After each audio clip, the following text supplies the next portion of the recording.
Tollywood star director గా పేరు పొందిన పూరి జగన్నాథ్ ఈ ఏడాది విడుదల చేసిన డబుల్ స్మార్ట్ శంకర్ సినిమా ఘోరమైన డిజాస్టర్ గా మిగిలిపోయింది. గత కొద్ది రోజుల నుంచి ఎలాంటి సినిమాలను ప్రకటించకుండా ఉన్న పూరి జగన్నాథ్ సోషల్ మీడియాలో మాత్రం యాక్టివ్ గా ఉంటూ ఏదో ఒక విషయం పైన స్పందిస్తూ ఉంటారు.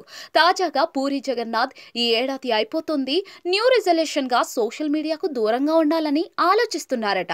అంతేకాకుండా దీనివల్ల విడాకులు కూడా పెరుగుతున్నాయంటూ వెల్లడించారు. మొదటిసారిగా పూరి జగన్నాథ్ సోషల్ మీడియా వల్లే విడాకులు ఎక్కువగా జరుగుతున్నాయన్న విషయాన్ని తెలియజేయడంతో అందరూ ఆశ్చర్యపోతున్నారు. ముఖ్యంగా మనం ఎలాంటి పని చేసినా కూడా ఫోటోలు తీసుకుని సోషల్ మీడియాలో పెట్టడం వల్లే చివరికి బెడ్రూమ్ లో తింటున్నప్పుడు, ముద్దు పెట్టుకున్నప్పుడు డిజిటల్ ఆడిషన్స్ కి పెరిగిపోవడం వల్లే దంపతుల మధ్య గొడవలు జరుగుతున్నాయని, వీటి వల్ల బంధాలు కూడా దెబ్బతింటున్నాయని, అంతటికీ కారణం సోషల్ మీడియా వల్ల విడాకులు అంటూ తెలియజేస్తూ ఉన్నారు.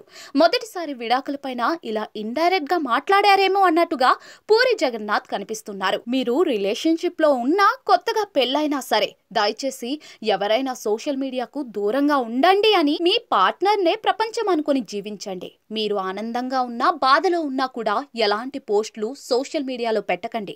ముఖ్యంగా అమ్మాయిలు ఇన్స్టాగ్రామ్ మొత్తం మీ ఇంట్లో జరిగే విషయాలను సైతం ఎప్పుడూ షేర్ చేసుకోవద్దు. వివాహమైన వారందరూ కూడా సోషల్ మీడియాకి ఎంత దూరంగా ఉంటే మీ జీవితాలు అంత బాగుంటాయి అంటూ పూరి జగన్నాథ్ తెలియజేయడం జరిగింది. అందుకు సంబంధించిన ఒక ఆడియో కూడా వైరల్ గా మారింది.